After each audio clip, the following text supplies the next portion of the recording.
What's good, y'all? It's your boy Sean Peter Blumph got hey, and we're back again with another One Piece reaction. It seems like it's been a while, right? It's been a while, but today we are going to be reacting to a video from Marshall D Preach, a YouTuber I've done plenty of videos from. This was kind of something he sent to me right on the Discord, so I was like, hey, let's react to it, and it's actually a topic that I kind of I think I touched on before, right? I kind of touched on before. I have my own theory. Now I don't know how this video falls in line with my theory, but I think I have already come up with a theory about what I believe could potentially happen. And I'm not going to take full credit on it before, or I'm not going to take full credit on my own, right? I've heard this theory before, but it is a theory that I kind of agree with and believe. But before I get into that, make sure you guys hit that like button and also subscribe and hit that bell for notification. Also, follow me on Twitter, Instagram, and Facebook. Also, follow me on Twitch. I will be moving my live streams over to Twitch. I will no longer be streaming here on YouTube. I will be streaming exclusively to Twitch, but I will still be posting more edited down clips for people who can't make streams because of time constraints. Maybe you have a job. I get it, right? Work or whatever. Or maybe my streams are too long to stick through, right? Sometimes they fall between an hour to sometimes even 3 hours. Maybe you just don't want to dedicate that much time. So I will be posting like edited down videos here on YouTube that's more palatable, for some of you guys, right? But for those who still want to catch me live, follow me on Twitch. Okay, follow me on Twitch. And if you're looking for a One Piece community to be a part of, join the Discord, which will be down in the description box. So make sure you join. That's also the best place to send me content, right? Send me content to react to. I will also be accepting content outside of One Piece. So if there's other anime content you want me to react to, send it to me in the Discord. Now I can't promise I'll react to every single thing. I don't watch all anime. If you send me some anime I've never watched or heard of, I might not react to it because I don't really know. Unless you want me to just check it out. You want me to check like a trailer out or whatever. You know what I'm saying?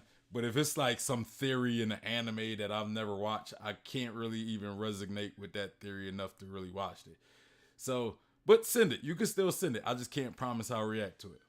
But yeah. Also, the link to this video will be in the description box below. So make sure you guys go show Marshall D Preach and Wizard of Oars some love because they pretty much work with each other, right?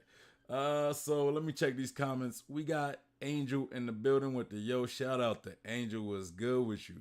And we got Cube talking about some Yoshi. I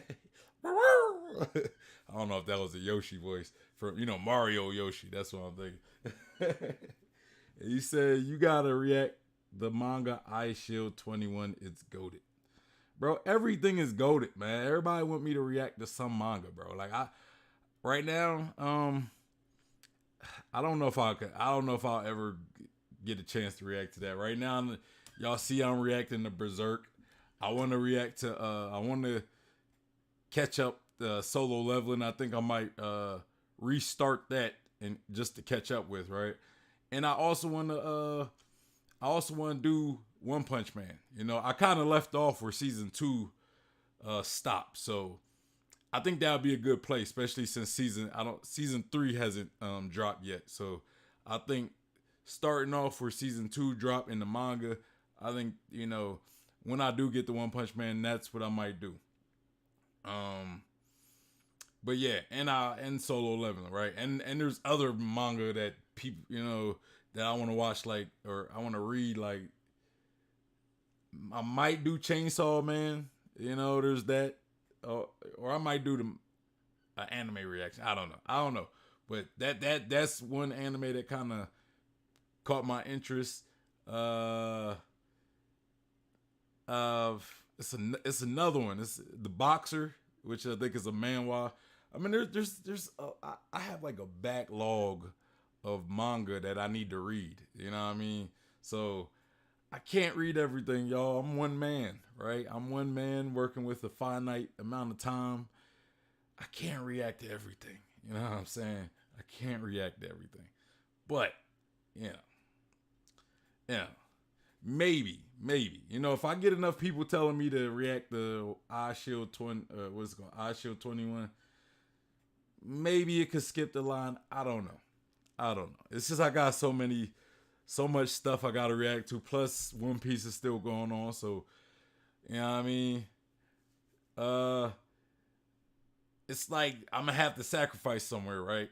I'm gonna have to sacrifice somewhere. But yeah, anyway, the title of this video today is let me see. It's Garp's terrifying secret will leave the One Piece world in ruins. Civil war incoming. Okay.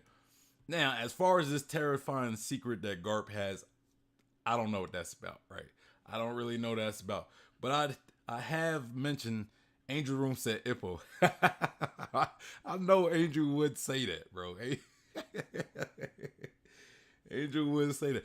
Actually, though, for real, Ippo is one of those shows that I have actually kind of had my eye on, that I have been planning on watching. Not necessarily reading, but I have been planning on watching. So, but that's one of that. I will probably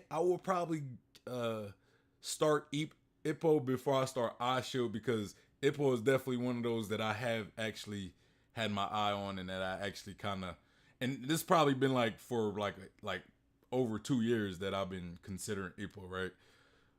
But yeah, but anyway, so one thing that caught my eye in the title of this video is this civil war, right? A civil war. Now, I've talked about one of my beliefs of what is going to happen in the series is the possibility of the Marines and the world government being at odds, right? Them two being at odds, the two organizations, and maybe not necessarily the Marines versus the world government, but I think there will come a time where some of the Marines are going to disagree with what the world government is doing, right? And I think there will still be loyal Marines that are still going to be loyal to the world government, right? But there's going to be some Marines that's going to be like, you know what? I don't agree with this. You know, I don't agree what's going on. And I think there's been some a bit of foreshadowing in some of these aspects, you know, and what am I talking about, right? We got Smoker. You know, Smoker is probably one of the prime examples of characters who I believe that doesn't necessarily agree with some of the things that the Marines do, that the world government, that they pretty much are following the rules of the world government. Like, they don't agree, right? Like, Smoker, I believe, is a guy who believes in like justice, like doing right by the people. You know what I'm saying? Doing right by the people.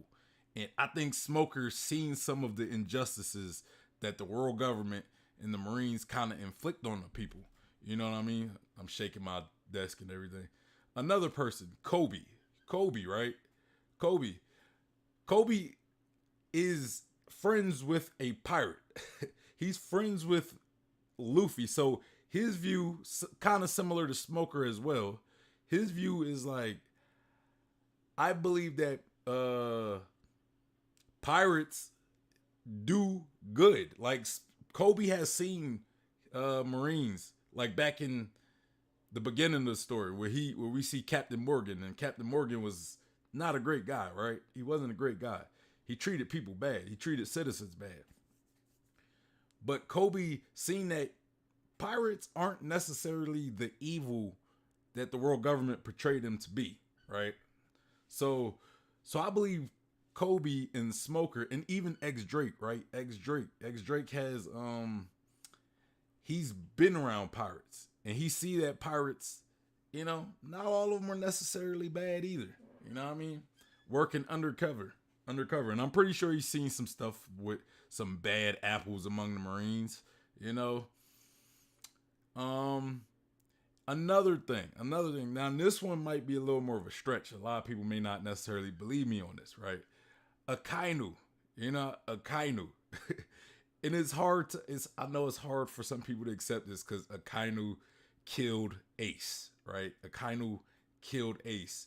But when we see Akainu interacting with the Gorosei, a lot of time he's not agreeing with them. You know what I'm saying? A lot of time he's like he's disagreeing with their way of doing things. And I can see that actually becoming something bigger, right? I could actually see Akainu getting to a point where he doesn't agree with the Gorosei. You know what I'm saying? Now, this one's a little hard to sell because it's hard for me to still overlook the fact that he killed Ace and that he would ever do something like ally with Luffy in his alliance, right? Which I'm not necessarily saying he has to be allies with Luffy, but I could still see him going against the world government. Also, the fact that he has that sword tattoo, kind of, to me, it's just a bit of a clue that he could be with sword. Akainu was not a swordsman. Why would he have a sword tattoo? Now, maybe there is a reason outside of him being sword. I don't know. You know what I'm saying? I'll leave room for there being reason for that. But it's like, why? Why does he have a sword tattoo? That's just, to me, that's just too suspicious, bro. That's too suspicious. I'm not saying that automatically means he's with sword.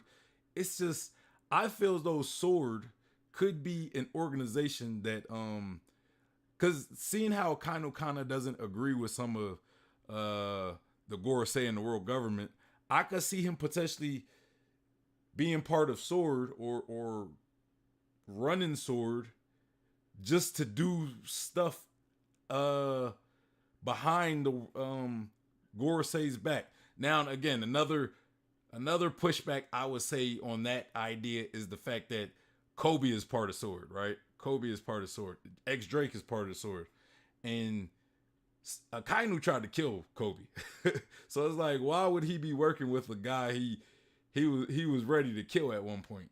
Because he was, being a subordinate in Akainu's mind, right? In Akainu's mind, Kobe was being insubordinate. So why would he work with Kobe? You know what I'm saying? So I get that argument, and honestly, being real, I don't have a solid argument against that. You know what I'm saying? But to me, the sword tattoo, come on now, really? You know what I mean? Kainu's not a swordsman, so it's like, why you got a sword tattoo?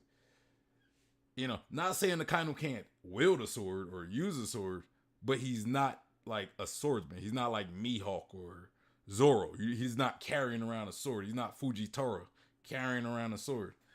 Angel says Smoker and Kobe going to fight for their father Akainu. But yeah, so I could, and I already kind of got my own fan canon, what I believe could potentially happen. I could potentially see Akainu rebelling against the world government, right? And so somebody like Kizaru, I could see having like the world government pretty much using Kizaru to keep Akainu in check. Like they'd be like if he, like, we don't know. I think Akainu could betray us. So if he does, we need you to put him down, right? Because Kizaru, when you look at Akainu and Kizaru, Akainu is a little rebellious against the world government, but Kizaru is more of a war. He's more of a soldier. He's more of the perfect soldier. He doesn't really ask questions. He doesn't question authority. He doesn't have a rebellious attitude. Matter of fact, his attitude is more like, you know what, it is whatever. What do you need me to do? He doesn't seem like the type that I'm not gonna say he doesn't enjoy killing, but he's more the type of guy who's like, hey, you need me to kill them, I'll go kill him. You know, I'd rather be chilling, but if you need me to go kill somebody, I'll do it. You know what I'm saying? So I could see it being the case where Kizaru has to like go against Akainu. You know what I'm saying? And possibly even possibly almost kill the man. You know what I mean? Me personally, I'm not like most people. I think Kizaru could potentially be the strongest admiral. When you got a devil fruit of light, the potential of light, bro, like speed kills. Like, I'm not gonna get into that. I'm not gonna get into that. But Angel said Akainu is dog that will never bite his owner. I disagree with that. I think Akainu has that potential to do so. You know, I think Akainu has his own. He has his own definition of justice, and even people above him, he believes if they break that justice, I believe he will go against them if he believes that they're going against his version of what justice is. You know what I'm saying? You know, but you know, that's neither here nor there. Anyway, let's get into this video. You know what I'm saying? Let's get into this video by Preach. The link to the video will be in the description box below, so y'all make sure y'all go ahead and check that. In any case that this stream goes out, I will have to create a new stream and you know, like a part 2 of this stream, right? So, you know, and I'll share the link in the Discord for you guys, right? So just be wary of that, you know. Just be wary of that possibility. But yeah, let's get into this video.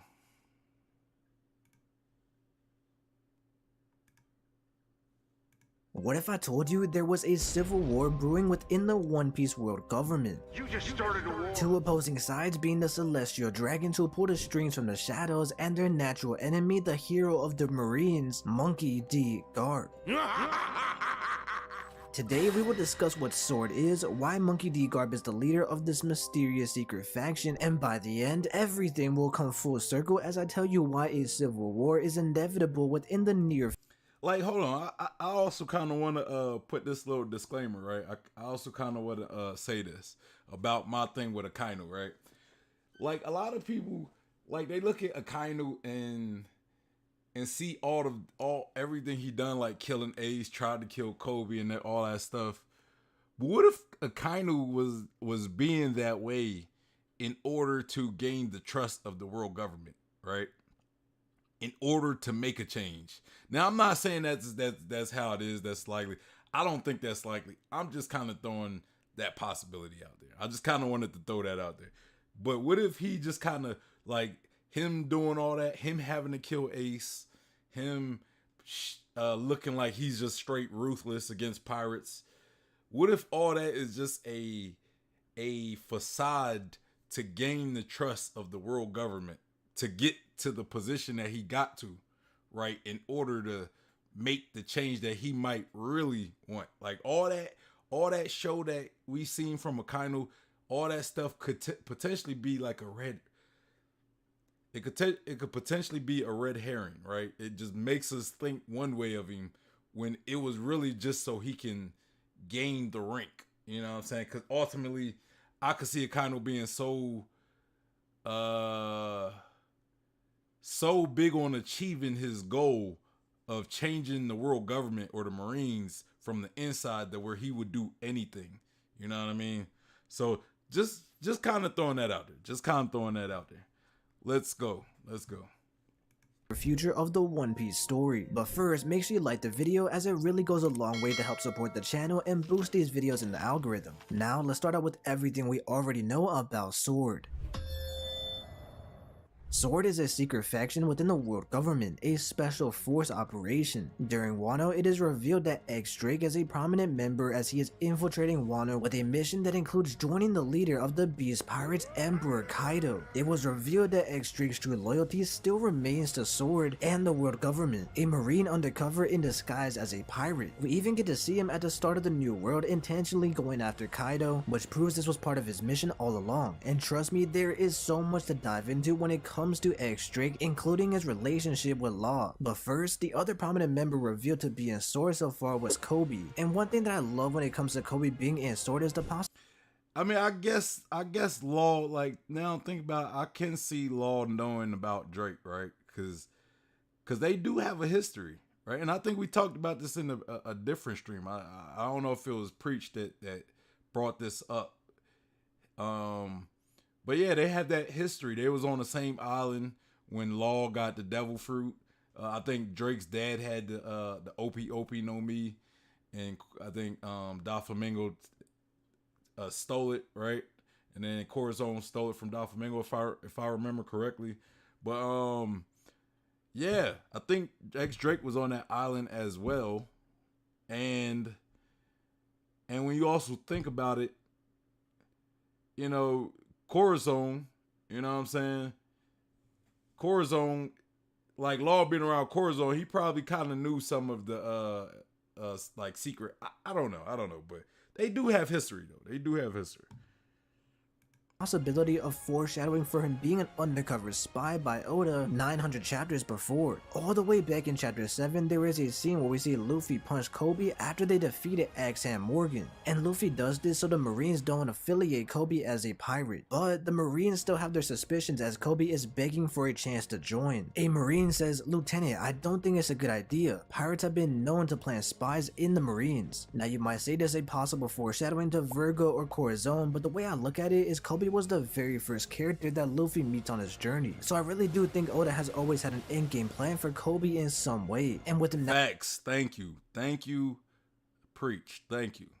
I've been saying like a lot of people, like I've always said this, and a lot of people always wonder, oh no, it's Smoker. I always said that Kobe is the Garp to Luffy's Roger. Like I've always said that, but people are, it's Smoker. Wow, like no.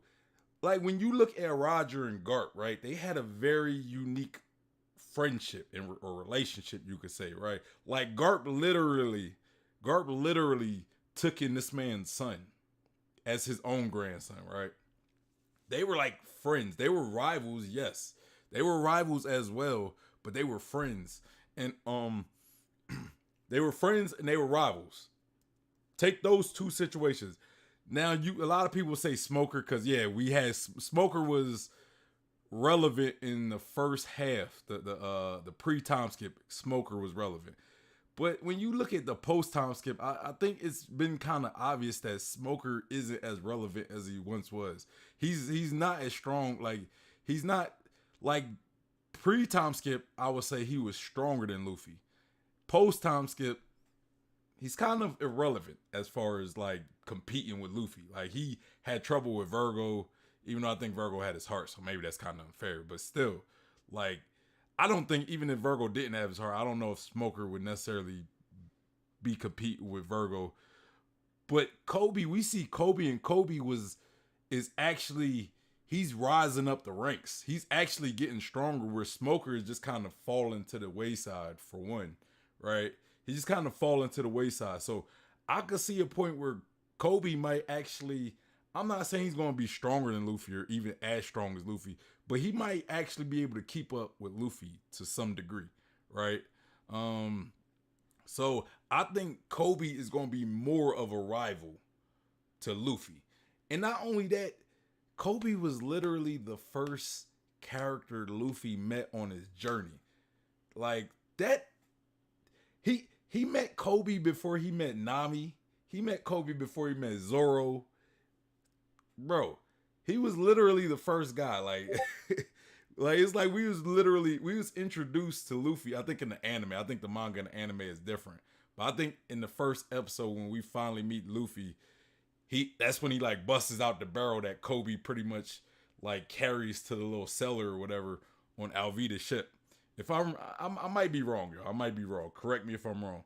But bro, like he's like the first friend Luffy made on his journey. Kind of like what Preach said. He's the first friend Luffy met on his journey. And they're friends. They're kind of like considered friends. Smoker and Luffy I wouldn't consider friends. You know, Just like Garp and Roger, I would kind of consider friends, even though they're rivals as well. And then Kobe was even trained by Garp. Garp trained the man almost like he trained his successor. You know what I'm saying? He trained his successor. Also, when you look at Garp, you know, not having a devil fruit, Kobe not having a devil fruit, Smoker does have a devil fruit. You know, that right there, that's kind of irrelevant though. That was just kind of a comparison I had to put out there. Rage said, "Hi, what's good, Rage? How you doing today, man?" Angel said, "Kobe is too much of a fanboy to be Luffy's Marine rival, in my opinion." Well, we don't know the aspect. We don't really know the full aspect of Garp and how Garp was with Roger. You know what I'm saying? But even then, that to me, that's irrelevant. To me, that's kind of an irrelevant point. You know what I mean? He's still going to be more of a threat to Luffy than Smoker would be. You know what I mean? Like, Smoker's irrelevant at this point. While Kobe is still rising in the ranks. He's still getting stronger and growing. You know, I don't think Smoker's ever going to catch up to Luffy. I think Kobe would probably surpass Smoker. If anything, I feel as though Smoker is probably more like Sengoku. You know what I'm saying? Because I think maybe if there is like a new Marines, I think Smoker could potentially be like the fleet admiral, and Kobe be like either a admiral or vice admiral or something. You know what I'm saying? Kind of like Sengoku is over Garp. You know what I mean? I think Smoker is more like Sengoku, where Sengoku was also considered a rival of Goldie Roger, but it's like not as, you know, their rivalry ain't as you know, famous as Garp's and Rogers, but Sengoku was looked at as a rival too. You know what I'm saying? So they both were looked at. Garp and Sengoku were looked at as rivals to Roger. You know what I'm saying? But the difference is Garp had a closer relationship with Roger than Sengoku did. Just like Kobe has a closer relationship with Luffy than Smoker does. You know? So that's that. Angel said, from what we've seen, Garp was just supervising Kobe's training while Bogard was actually training the two. Well, that's just what we see. He was still being trained. You're looking at semantics, bro. That's just semantics you're talking. He was still trained under Garp, bro. You're just arguing semantics at this point. He was still trained under Garp.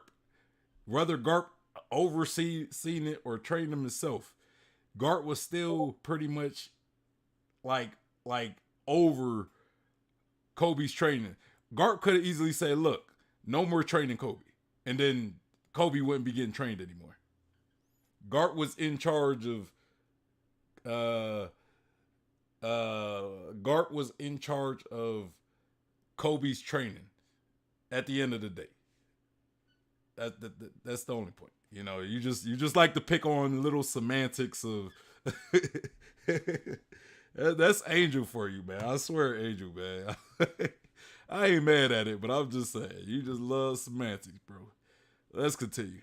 Now being revealed to be a sword being tied to Garp and Luffy, it's a very suspicious coincidence that Kobe actually did end up being an undercover spy for the world government. Another interesting detail is the two sides of the same coin phenomena that Oda loves so much. In this case, we can notice a very intriguing detail during the conversation between Kobe and Drake. And Drake was shocked to learn that CP0 was actually dealing with Kaido and Orochi, and in this case, Kobe mentions that he doesn't like the implications of this, and all of this in turn implies that CP0 is a secret faction directly tied to the Celestial Dragons and a rival faction of Sword. The wordplay here is also deep because Sword is self-explanatory, however the full name for CP0 is Cypher Poe Aegis 0, with Aegis also being a symbol for Shield, so Sword versus Shield is a direct opposition of two secret organizations within the world government. In Water 7, we find out about how CP9 was a rumor. Its existence was always questioned by not only the world, but even in the government it's a very secretive force. And the same rules go for Sword. And just like like the natural enemy of a shield is a sword, the natural enemy of the gods is the will of D. So this leads me to my next point. The true leader of sword is actually Monkey D. Garp.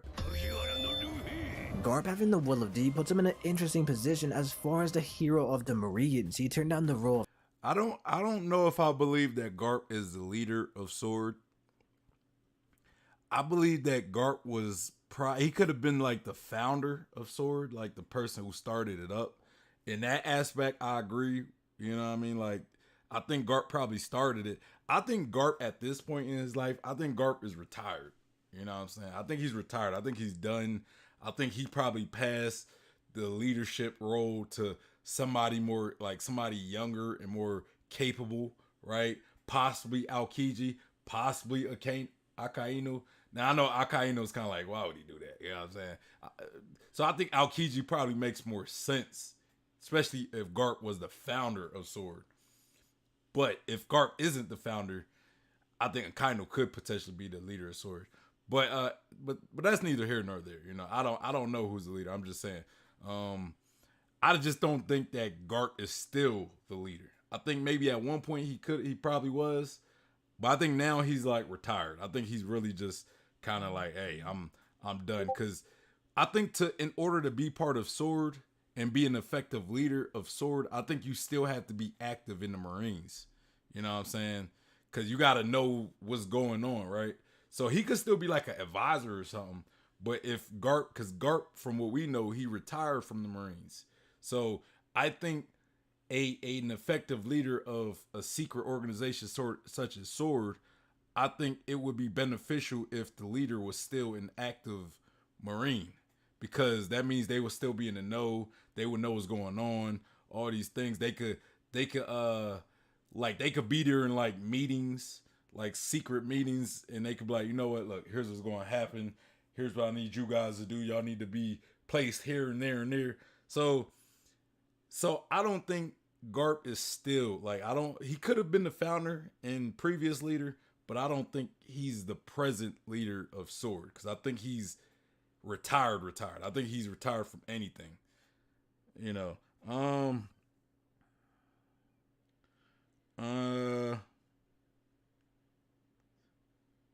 Angel said, but as of right now, I personally don't think Luffy will ever truly have a Marine rival like Roger. Cube said, I can see Sudo and Garp being leaders or high officials. Maybe like advisors or something, you know what I mean? But I think the leader of Sword, in order to be effective as the leader, I just believe you have to be an active Marine. So you're in the know of things. While Garp is retired out of the Marines, that means he's not attending certain meetings, right? He's not attending high-ranking Marine meetings anymore. You know what I'm saying? He's not around that life anymore. So, you know, I just don't think he will be as effective as a leader. Unless he has somebody like filling in and bringing the information back to him. But I think that secondhand knowledge isn't going to be as good as being there yourself. You know what I'm saying? Because, like, when you're in the meeting, when you're there to see, like, let's say Akainu, right? Let's say he's talking about some important stuff that you might want to know as the leader of Sword. You actually get to see his, you get to see him say certain stuff in his body language. So you could tell if, okay, I don't know if I believe Akainu was like giving us fake information or good information. You know what I'm saying? But that's not to say he can't be the leader. I'm just saying I think it would be more effective if he was still an active Marine. You know, he could still be part of it, advising, whatever. Let's continue. of an admiral, specifically because his disgust for the celestial dragons. He was so against working directly under them, and this ties into his nature of the will of deed. Garp is a free spirit and a lot like Luffy, and so why else do I think Garp is the perfect candidate for the leader of an anti-celestial dragon aside from his hatred? Garp might seem careless at times, and he seems like a guy who will spill these secrets without even mentioning it or realizing it, but you gotta remember that he also had ties to Goldie Roger and even kept Ace hidden from the world. We see Garp in certain intentions and very interesting thoughts, like the fact that he can never come to hate Goldie Roger. And whatever happened at God Valley, I believe that this was the day that Garp realized that he had to make a change. If you remember, Monkey D. Dragon and Koala stayed the Bro, I'm telling y'all, I could see Luffy and Kobe like doing some type of God Valley team up. Like I can see that. I can see them doing some type of God Valley level team up, right? Like maybe I don't know. I don't know how that'll go, but I can see it. Maybe Blackbeard, right? Maybe if Zebek does return. You know what I mean? Maybe it's Kobe and Luffy against Blackbeard and Zebek or something. I don't know. I think that could be dope though. I think that could be dope. Let's continue. that the world government is not their enemy, it's specifically the celestial dragon. And this might be a very similar mentality that Garp has as a prominent member of the Marines. Now finally, with Kobe being so young and already being revealed as a member of SWORD, showing the knowledge of CP0 alongside being in contact with a captain like Drake, many fans have already suggested this as more evidence to the idea that Garp has deep ties to SWORD. After all, it was Garp who trained Kobe in the very beginning of the story. Now aside from Kobe, Garp is also tied to Sengoku. Now believe me, Thank you, Preach. Thank you for putting the connections in for me. Pretty much said the same thing, right? You probably even made it. You probably packaged it up a lot better than I would. Let's continue. we will get to Sengoku, but for now, let's focus on Garp and his right-hand man. For the longest time, I have completely overlooked this character, but remember how I mentioned the situation with Kobe earlier and how he was foreshadowed to be a spy? Well, what a coincidence that Kobe is tied to Garp and Garp trained with Kobe, drastically getting him into shape, but there was one other man who was one of the most mysterious characters in the entire series and someone who was also responsible for training Kobe, and that is Garp's right-hand man who we've almost seen nothing about, and his name is Bogard. In my eyes, it's like, what a coincidence, because what are the chances that Kobe runs into this guy who looks like the closest thing to a detective or a spy that we will ever see in One Piece? He's a shady figure with the overhead head to hide his eyes, he rarely speaks and rarely appears in a manga aside from a few cover stories and in Water 7 briefly, and he also Bro, I want to see how strong Bogard really is, man. I need to see a fight, bro. I need to see a fight with Bogard fighting somebody. Like, give us a Bogard fight, bro. Cause now I wasn't even interested in this character till now. Like, honestly, I didn't even know his name till Angel just said it. I didn't even know his name was Bogard till Angel just said it, and then Preach just said it. So, he was kind of a character I overlooked, which Oda tends to do that. Oda tends to make certain characters easily overlooked, and then they end up playing a bigger part. Kind of like Kanjuro, right? Like Conjuro, I said Conjuro. Kind of like Conjuro, right? Conjuro was part of the Scabbards. But even though he was part of the Scabbards and we've been with him so much, he always, to me, was the most forgettable Scabbard, right? So then I remember there was this whole thing with the whole, oh, there's a traitor. And like a lot of people was talking about traitors. I've talked about it. Y'all see my streams. I talked about it a lot. I like, hey, who's the traitor? There has to be a traitor, right? And a lot of people were saying Razo. They were saying Kiku. I've seen people say Kinemon.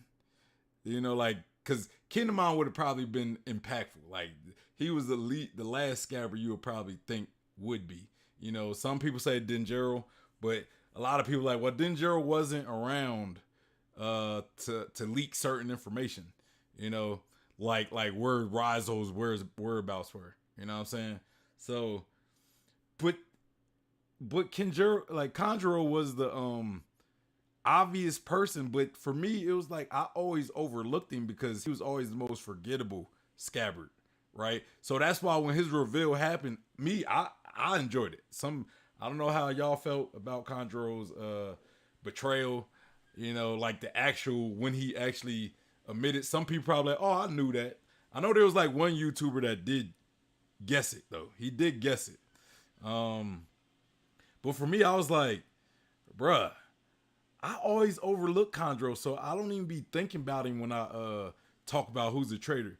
But it was like Oda actively made Chondro forgettable. You know what I mean? Like we thought he was. I thought he was a trash character because his ability was painting and stuff, but his paintings were trash and everything. So I never even looked at it as him actually purposefully making bad drawings of him, like those drawings bad. But yeah, like the most memorable thing Chondro did before his betrayal was when he made Ryanosuke to climb on climb on Zoe, right? And we had everybody talking about like, you know, go Ryanosuke, and like Robin was crying for Ryanosuke. Bro, I like that moment. That was a dope moment. That was a great moment. But let's get back into it though. Let's get back into it. Well, before I get back into it, the point is Oda does a good job of making certain characters go under the radar. So when he gives us something big, it's kind of unexpected, right? It's kind of unexpected. So that could be Bogard, right? That could be Bogard. Kind of like Blue Note back in Water 7. Nobody expected him to be part of CP9. Nobody expected Lucci to be part of CP9. Nobody expected Kaku or I forget Khalifa. Nobody expected these characters, right? You know, Oda did a good job of making them under the radar characters, though. You know, I kind of think Kizaru is in that thing as well. You know, he's kind of under the radar as far as I believe he can do more than what people believe. But let's continue. Has that beige shoe underneath his Marine's attire. Everything about this character screams detective, undercover spy, and being connected to Garp as a right-hand man. He's the very opposite, with Garp being a loud, obnoxious, and speaking his mind at all times. Bogard is much more quiet and calculated. He's the one who recommends to tell Sengoku that Luffy simply managed to escape and get away, instead of Garp admitting that he allowed him to escape because it's his grandson. Garp being the most important Marine in the story as the hero and the grandfather of Luffy, I think it's fair to raise suspicions of his right-hand man who has earned his respect in some way, and it's very likely that Bogard, Kobe, and Garp combined to create the greatest crew within the Sword Seeker forces. And now let's move into the next member, Trafalgar D. Waterloo.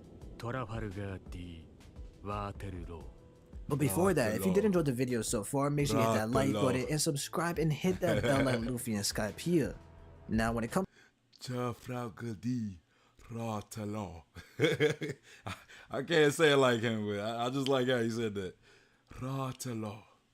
Let's continue. Law, he is a very popular character, and I have to say one of my favorite theories within the community has always been the Randy Troy Law theory, where he states that Law is actually a member of Sword. And while I disagree with a few points he made here and there, I agree with the main point that he brings up, and I will leave a link to his video in the description as I will be stating many of the points that he's already made. Randy points out that Law does hate pirates. He has a preconceived idea of what a pirate is, as we see him disgusted by Luffy and Zoro when he finds out that they stole the food and gave it to the starving village in Wano. And this is stealing and a very piratey action, of course, but Law says, pirates doing nice things for people, it makes me sick.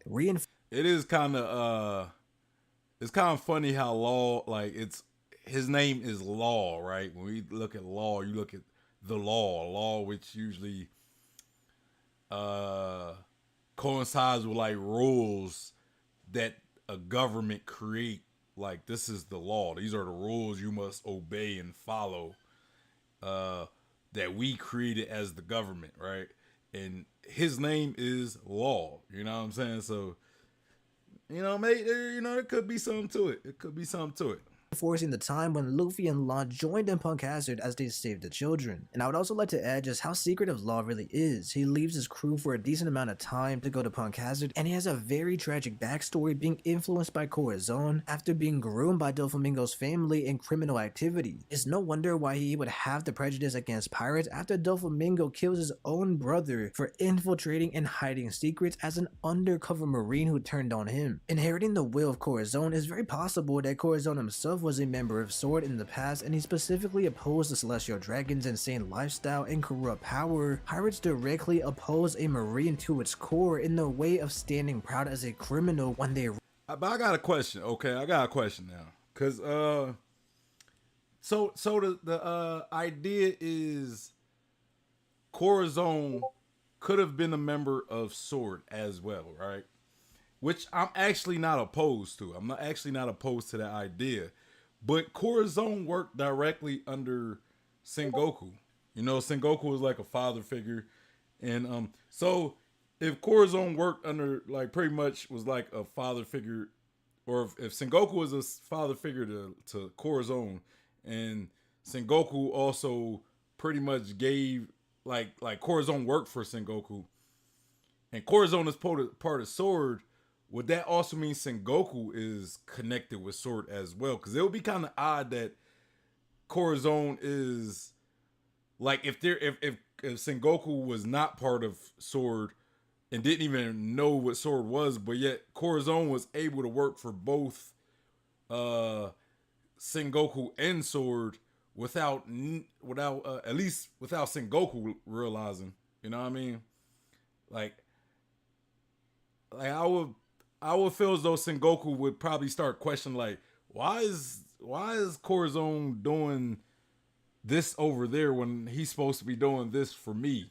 You know what I mean? Like there would be a point where like Sword, like the orders that Sword give Corazon and then the orders that Sengoku give Corazon will conflict with each other.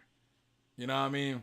And then he's also working undercover for Doflamingo, right? So it's like now he's working undercover for Doflamingo, and he has to keep Doflamingo from knowing that he's part of like that he's an undercover agent, and he also got to make sure that Corazon and or Sword and Sengoku don't realize that he's working for both sides, or at least Sengoku doesn't realize that, right? So that would be a lot of juggling. That would be a lot of secret keeping, you know, which would seem like it will eventually kind of conflict with each other, I would think. Angel says Sengoku for a leader. I actually kind of believe that as well. You know what I'm saying? And the reason why I think Sengoku is probably more likely the leader of Sword is because if let's say Akainu is part of Sword, right? It would make sense that Akainu is accepted in the Sword under Sengoku versus him being accepted in Sword under Garp, especially after killing Ace. So I kind of think Sengoku, you know what I'm saying, was the leader of Sword, and then after Sengoku retired, maybe Akainu picked up that mantle. I don't know. But again, I'm not against Garp being the leader, but I kind of don't think Garp is the leader either. Because again, Garp doesn't like responsibility. He's kind of the type of character that don't like responsibility. So why would he be a leader? Why would he take on that leadership role? You know what I mean? So I don't know. Let's continue.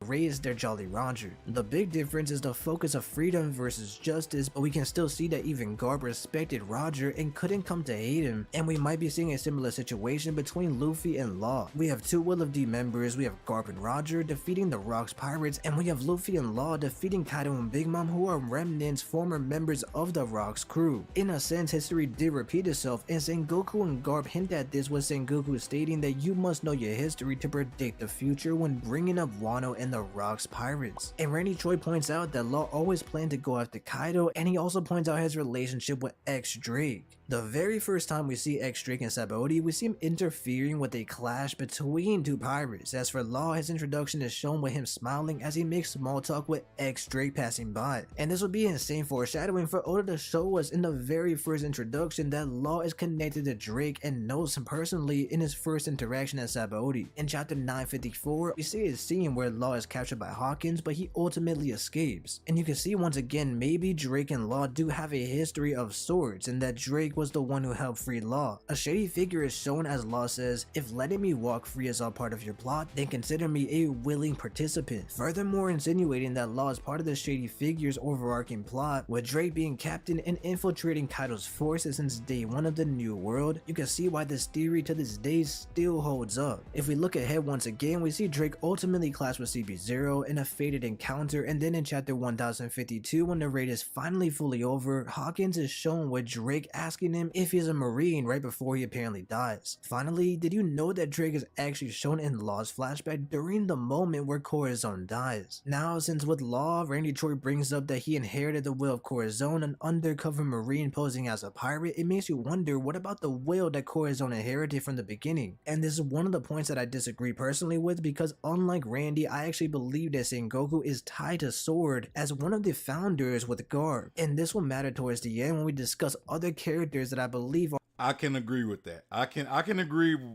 it being Sengoku and Garp working with each other. I can actually agree with that.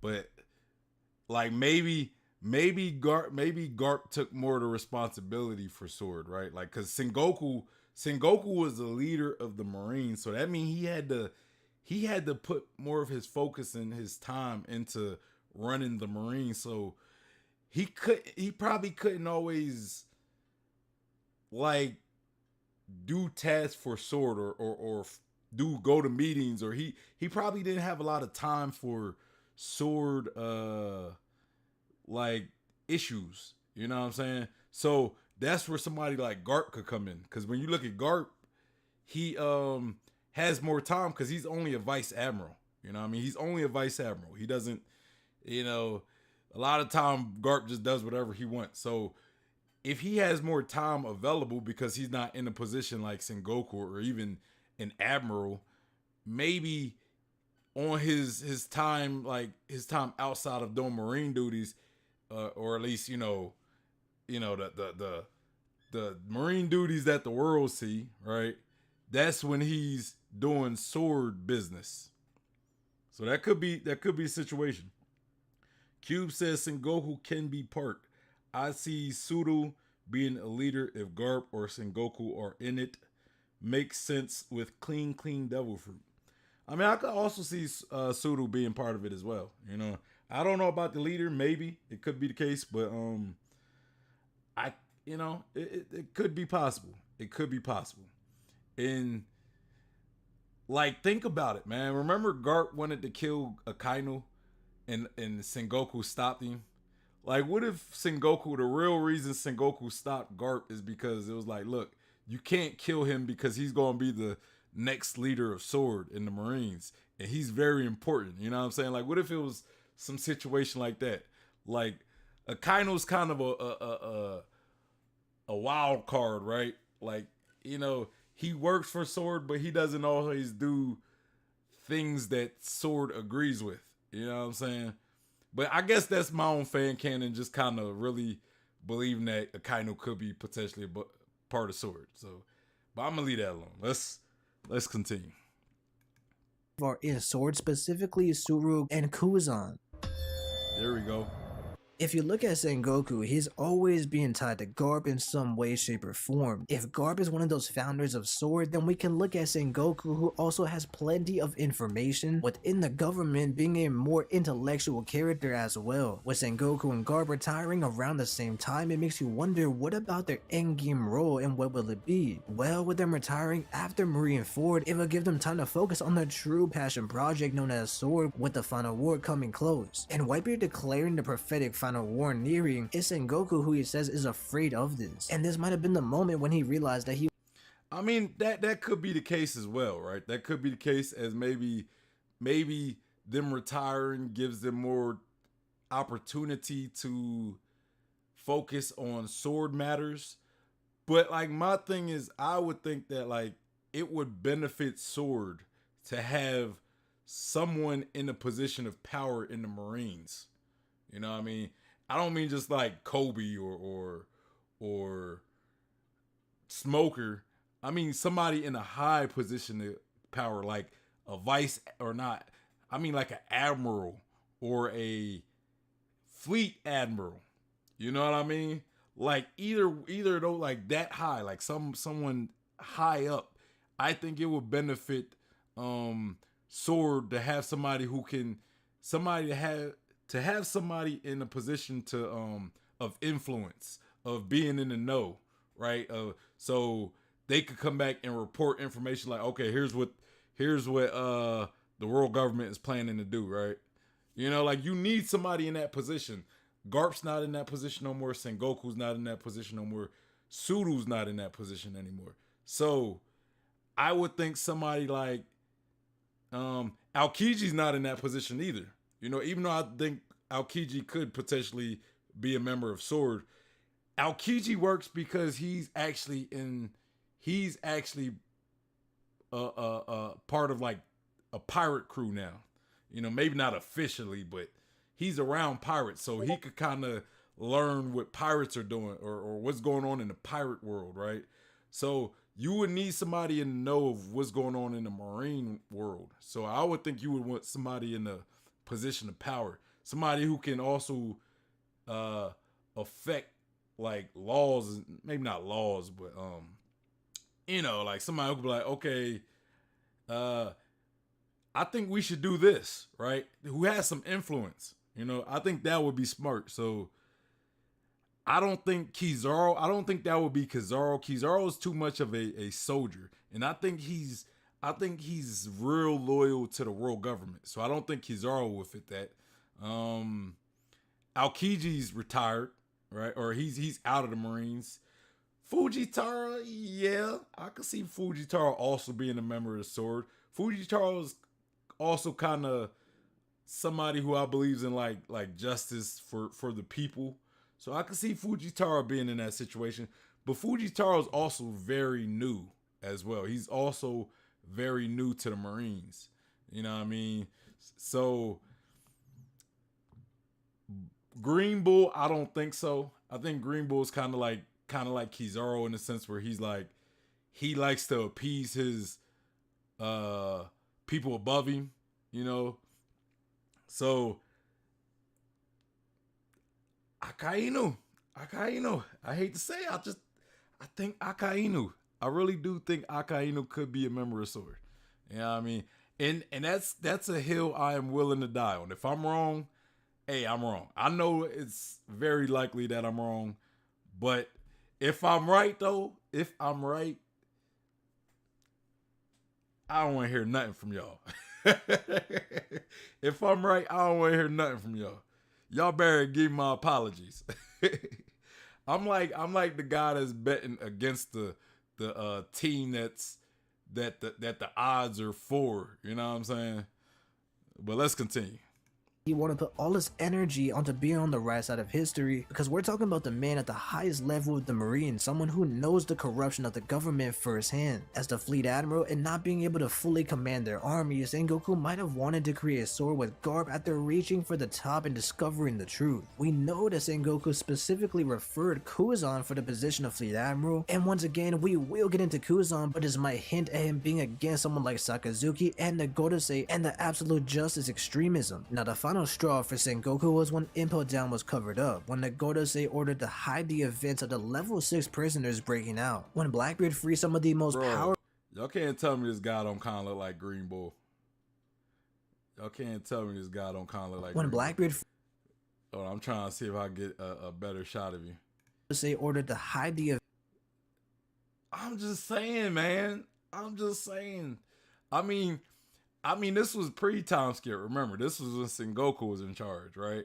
So, like, dude, hair get a little longer. It's green. You know what I'm saying? Now, I don't know if Green Bull's hair is green, but if it is, it's kind of like to fit his name and everything.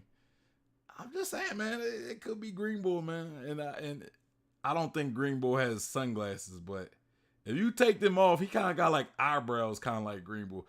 I'm just saying. I'm not saying that's Green Bull.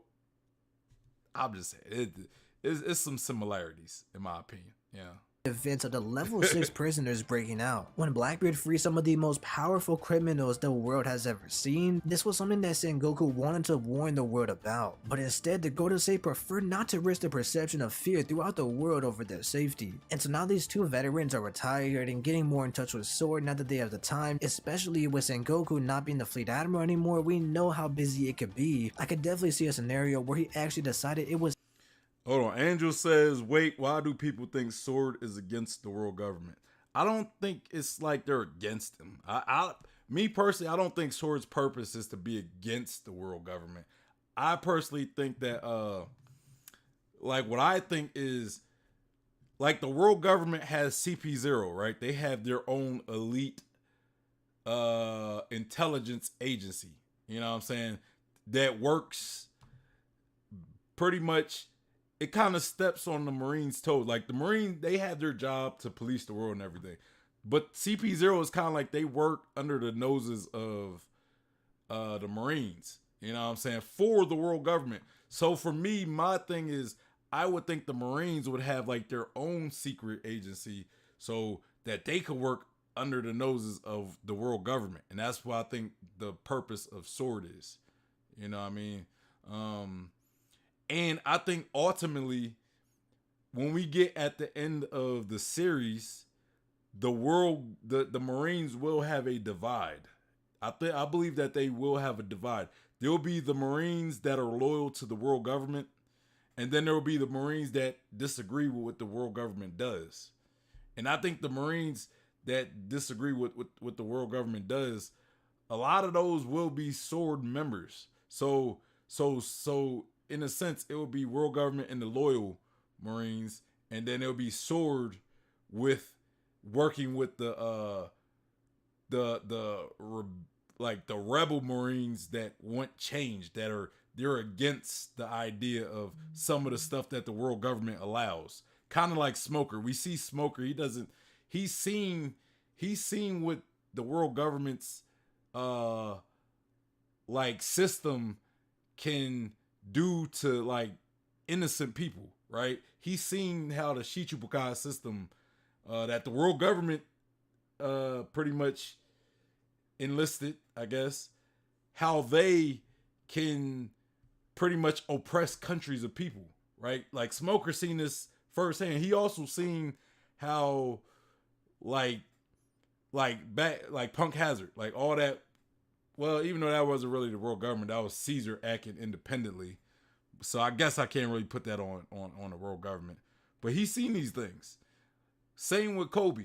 You know what I mean? Same with Fujitara. Same with Aokiji. Maybe Aokiji. I don't know. You know what I mean? Same with Garp. Garp seen this.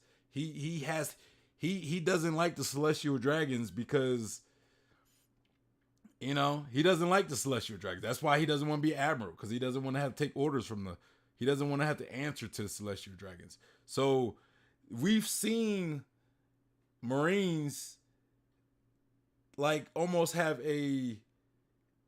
like they disagree with the world government. So these are like little seeds being planted that can eventually grow to like a overall rebellion. And seeing how Kobe is part of Sword, Drake is part of Sword.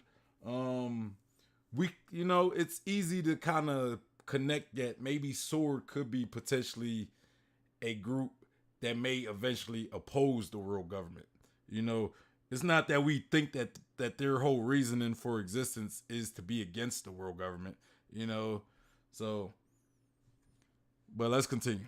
It's time to now take over the Gorosei. We know that Law inherited Korizone's will, but if we take that one step further, Korizone inherited Sengoku's will. He knows more than meets the eye when it comes to the will of D, and he even brings up the checkered fate. Garp, a will of D member, a long life friend and colleague, is someone who can irritate him, but at the end of the day, Garp and Sengoku look out for each other. It makes more sense to me that Garp, who is known for sleeping on the clock, napping at random times, is working a side job as the main leader of this operation. If you remember Denjiro, who was known for falling asleep asleep mid-conversation, he too was living that double lifestyle, essentially infiltrating as a close ally to Orochi, only playing his trump card undercover persona during the raid. And then we have Garp, who was introduced in the cover story, shown falling asleep mid-conversation as Axe-Hand Morgan actually manages to land a blow on the legendary hero of the Marine. And that leads me to think, why is the man who always seems to be the freest and always seems to do whatever he wants always so tired? Well, you let me know if you agree with this observation. Now, when Whitebeard claims that Sengoku specifically is afraid of the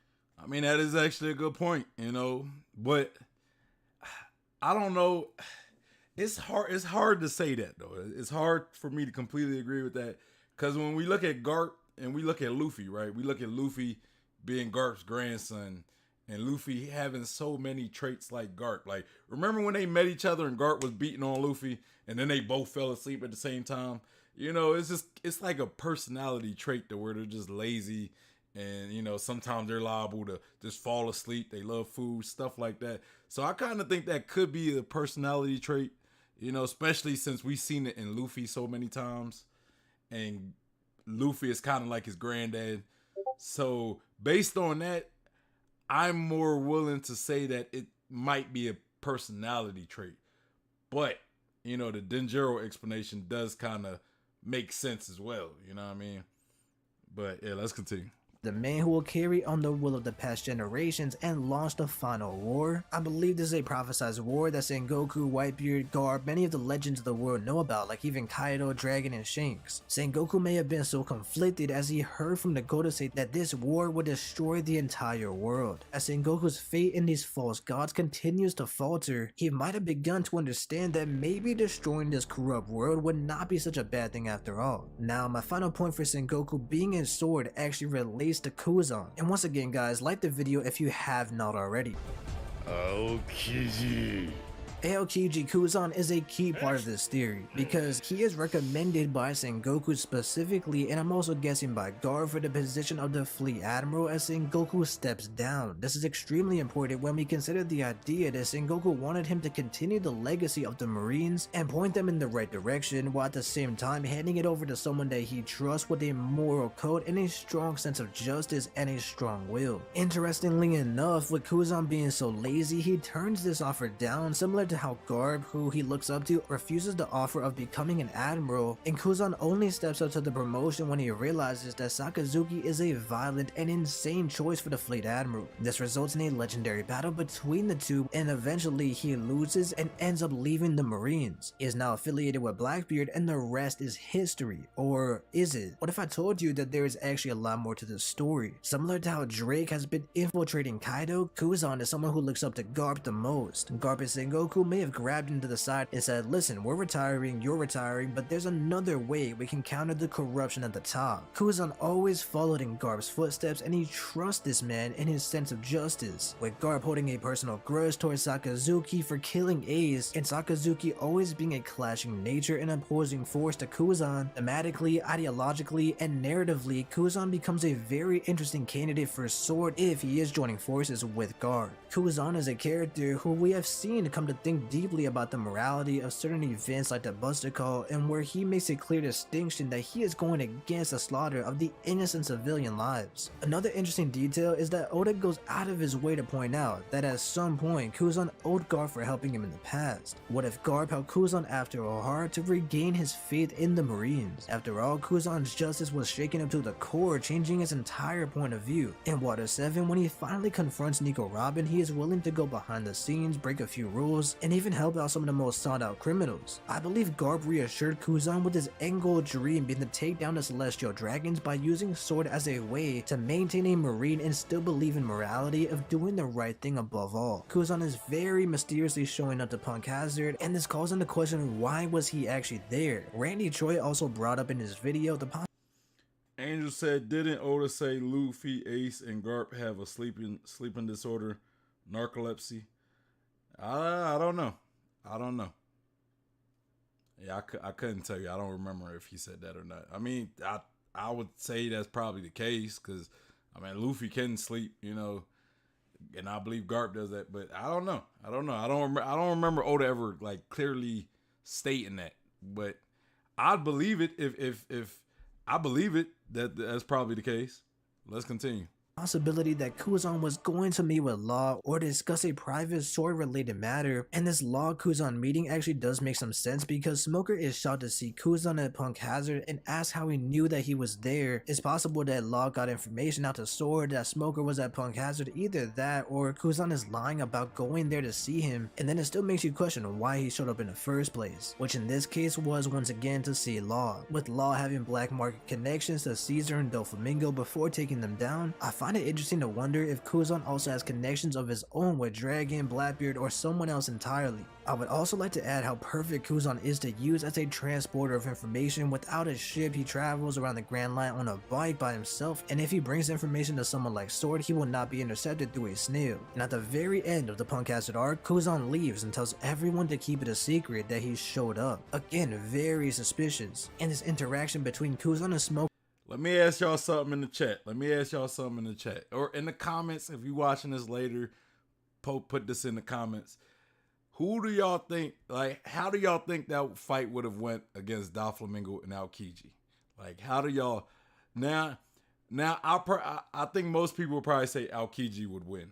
You know what I'm saying? I think Aokiji would win. I don't think that's much of I don't know if I'd argue, you know what I'm saying? But do y'all think, like, if you think Doflamingo would win, why? Why do you think Doflamingo would win? If you believe that Aokiji will win, is it going to be a high diff fight? Is it going to be a mid diff fight, low diff? What y'all think? I'm kind of think like, I don't know. I think, I want to say a mid diff, but like a borderline mid to high diff, right? Mid to high, you know. I don't think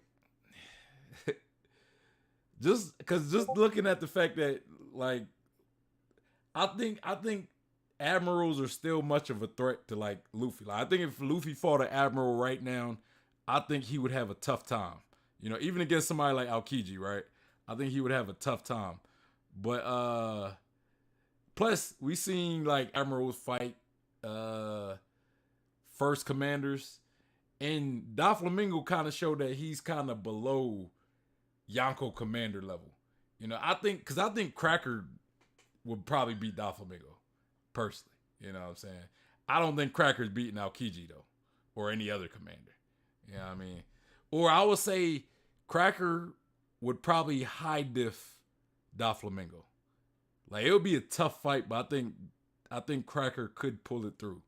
You know what I mean? Or it could go either way between Cracker and Doflamingo. I think Doflamingo I think he would lose to Katakuri, though. It could go either way between Doflamingo and Cracker, but I think Doflamingo would lose to Katakuri. And I think Aokiji would beat Cracker. You know what I mean? I think any admiral would beat Cracker. You know what I'm saying? So, yeah, that's kind of what I'm thinking.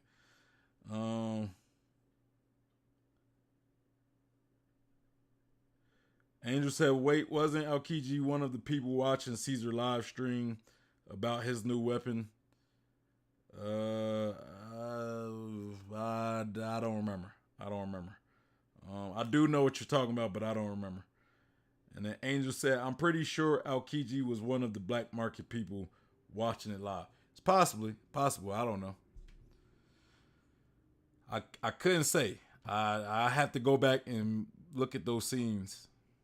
Smoker shows that he's still cool with the government, but he's very secretive about the way that he moves. Now let's move on to Suru.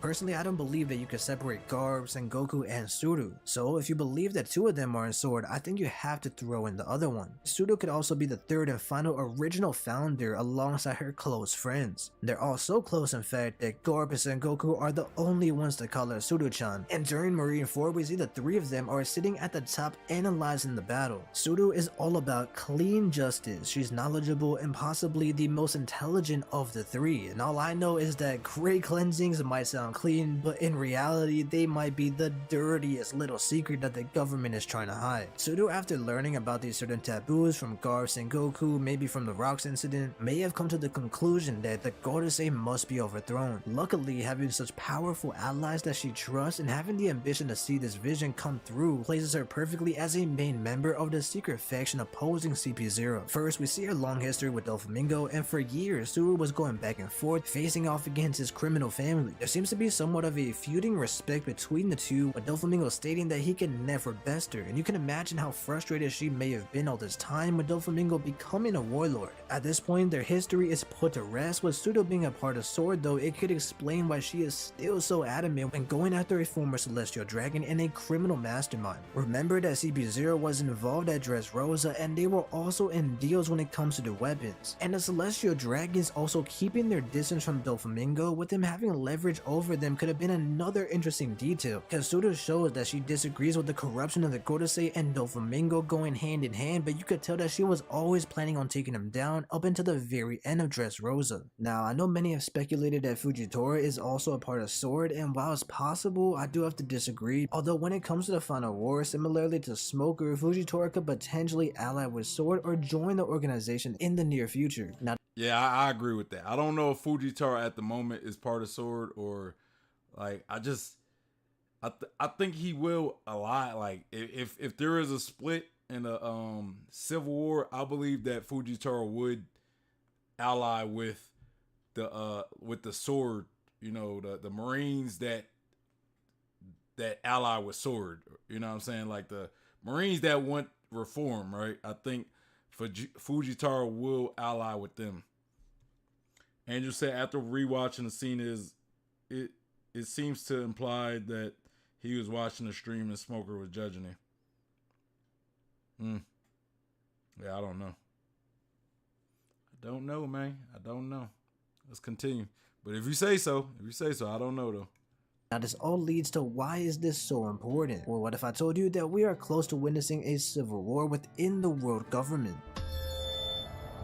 Two covert operations will eventually come head to head, being Sword and CP0, and everyone on the outside will eventually have to pick a side. Garp leading one force, the hero of the Marines, the man who so many respect around the world, versus the almighty fearsome rule of the world government and their very source of corruption, the Gorosei teaming up with Akainu. The Will of D versus the Celestial Dragons, Akainu versus Aokiji, and many more battles as well. Vegapunk, SSG, Kizaru, and Green Bull will most likely side with Akainu, while Fujitora, Smoker, Tashigi could choose to stand by Garp's side, as you will need these people to pick a side so many of the fodder Marines can join as well. And the other way this could begin is the culmination of this entire organization being to stage a coup, overthrowing the political power at the top. If you look at Garp, who is in some way tied to another powerful leader with his eyes on destroying the Celestial Dragons, we have Monkey D. Dragon. Dragon is not necessarily opposed to the entire government as a whole. He understands that there are potential good-hearted allies like Garp and Sudo within the organization, and he also might know that they are holding back their true motives and feelings, waiting for this final day to come. With Luffy leading one side of the pirate alliance, Garp going in from the inside of the government, and Monkey D. Dragon gathering islands from around the world, you have a powerful potential alliance at the very end of the series. And remember, it's not just the potential Sword members like Sudo, Lost, and Goku at Dressrosa, you also have Sabo, Koala, and Hag keeping an eye out for CP0. Why is it that Sword is so concerned with CP0 making the under-the-table black market deals with Kaido and Orochi? Well, it's a sign of their enemies stocking up on powerful weapons, preparing for the inevitable clash of ideology. Kobe says that he does not like the implications because it shows how far CP0 is willing to go to strap up and get ready for the final war. Kuzan is also questioned about his black market affiliation, but he does not reply, and maybe Kuzan is also tied to the black market in a similar way the CP0 agents at Wano are, to prepare.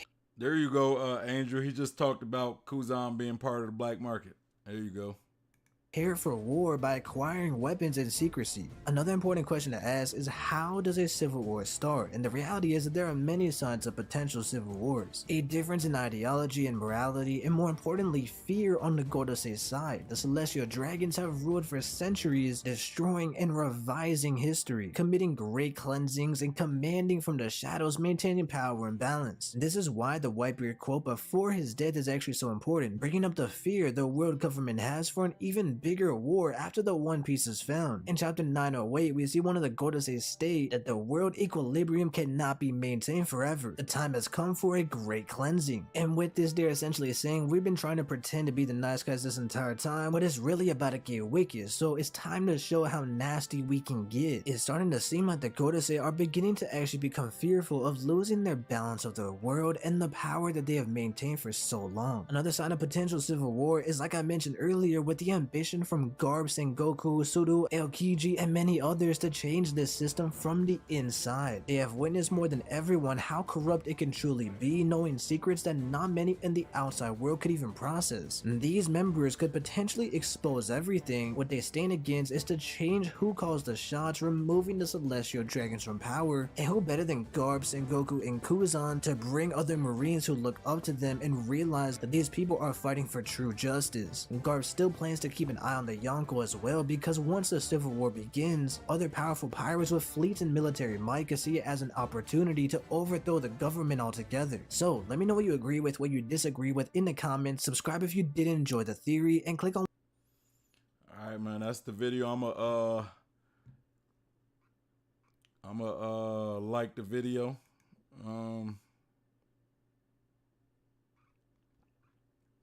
Yeah. That's the video, y'all. Let me pull up.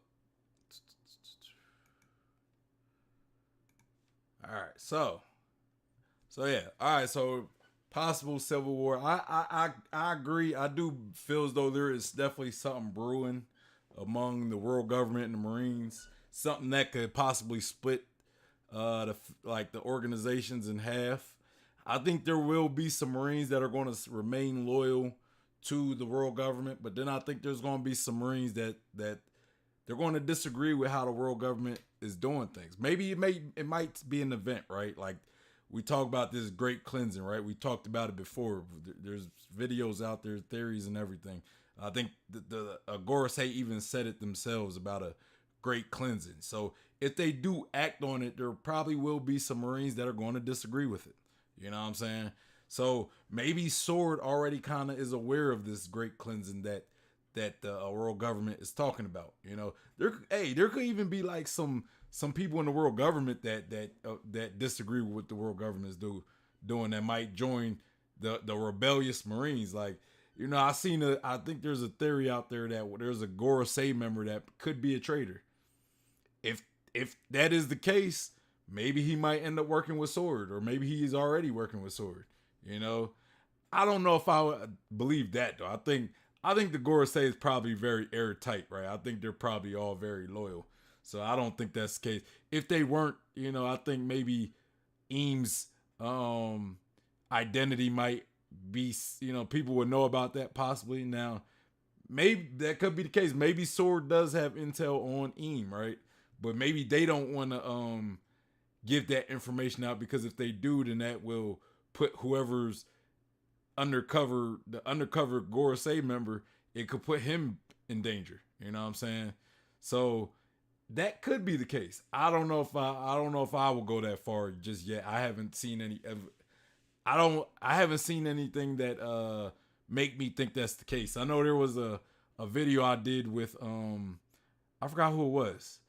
It was something about Godfall, right? Remember Godfall from or is it Ganfall? It's something like that. He was like the previous god of Skypiea before Anel came along, right?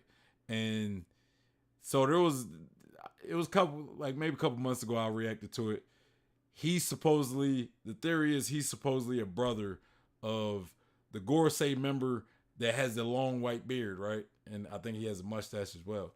Because they look similar. You know what I mean? Now I think that might be a character choice or a design choice. So I don't know if I will go that far.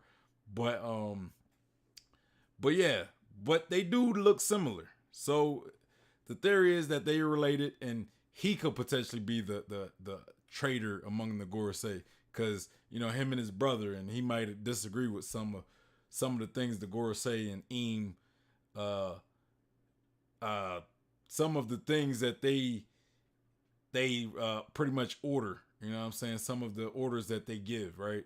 So, you know, it's possible. the split between the Marines and the world government it could go that far up, right? All the way up to the Gorosei. You know what I mean? Um, Again, I don't know if I personally believe that there's a traitor in the Gorosei, but it's a possibility, right? It's a possibility. And but yeah, I do believe that there are some Marines that disagree with some of the things that the world government do, right? That they're pretty much ordered to do as Marines.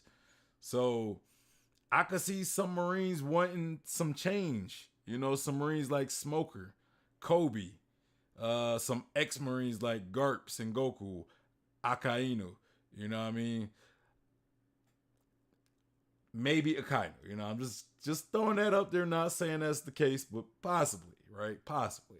Fujitaro as well, you know. Like Fujitaro kind of liked Luffy. Like he was even talking about Luffy, like, man, I wish like meeting you kind of make me wish that I didn't blind myself. Like he said something like that, right? He said, I want to see your face. I want to see, you know, like it's like Luffy won over Fujitaro. So I wouldn't find it a stretch to say Fujitaro isn't redeemable. You know what I mean? I don't want to say he's redeemable because I don't think Fujitaro is a bad person. He hasn't really done anything bad to need to be redeemed. You know what I mean? He just happens to fall on the side of the Marines, which kind of are the antagonists of the series. But he's not really a bad Marine or a bad person. So I don't think he needs redeemed. But that right there just kind of showed me he's capable of turning against the evils of the world government. I believe that Garp could potentially be part of Sword. Sengoku, I think, if Garp is part of it, I think Sengoku, especially if Law or Corazon was part of Sword, I believe. I'm not gonna say Law because I don't know about Law. I don't know if I fully believe that theory. But if Corazon was part of Sword, I believe Sengoku was as well. You know, so Garp makes sense. Aokiji makes sense. We know that Kobe is, and we know that X Drake is part of Sword. So, you know, there's that. Anyway, that's all I got for the stream or the video that we talked about today. I think Preach kind of hit on a lot of great points. You know, he really made a case for a theory that I already kind of believed was possible. You know, I think that there will be a rebellion in the world government, and I think when everything is all said and done, when Luffy pretty much destroyed the Red Line and brought the world together and brought it to one piece, right? He destroyed the separation of all the seas, the East Blue, the West Blue. So now we got one blue, the all blue, right? So people could travel wherever, right, in the world without having to go up Reverse Mountain and go through the Grand Line and everything. Like when that's done, and I believe that there will be a new Marine, like a new Marines, and maybe possibly a new world government. You know what I mean? I think that is very likely. You know, because the old system, the old government of like after Luffy becomes Pirate King and changes the world or whatever, that's going to have to be dismantled anyway. You know what I mean? It's going to have to be dismantled, and you're going to need a new government possibly. And I know freedom, I get that freedom, but believe me, governments are still necessary. Unless you want people running amok, doing whatever they want, killing freely, you're going to need people to keep some type of order in the world, you know? So, you know, even back, the ancient kingdom was still a government, you know, despite that they went against, you know, the world government. What is the world government today? The ancient kingdom was still a government. They was a lot freer and they wasn't as oppressive. So there's going to have to be a new government that's just not going to be as oppressive as the current one. The current one, you know, that's what I believe. Angel said Fujichara seems to hate pirates, though, but who knows? I think he just hates what pirates stand for, but I don't think he hate Luffy. You know, I think Luffy won him over. So Luffy at least showed Fujitora that not all pirates are bad. You know what I mean? Not all pirates are these wicked people. If anything, the world government could be corrupted. The so-called good guys could be the ones that are corrupted. So yeah, I don't think Fujitora. Maybe at one point he hated pirates, but I don't. I think Luffy has given Fujitora a new perspective, and Doflamingo has also, like, both Luffy and Doflamingo both gave Fujitora a new perspective, and that is that one, pirates can be good, right?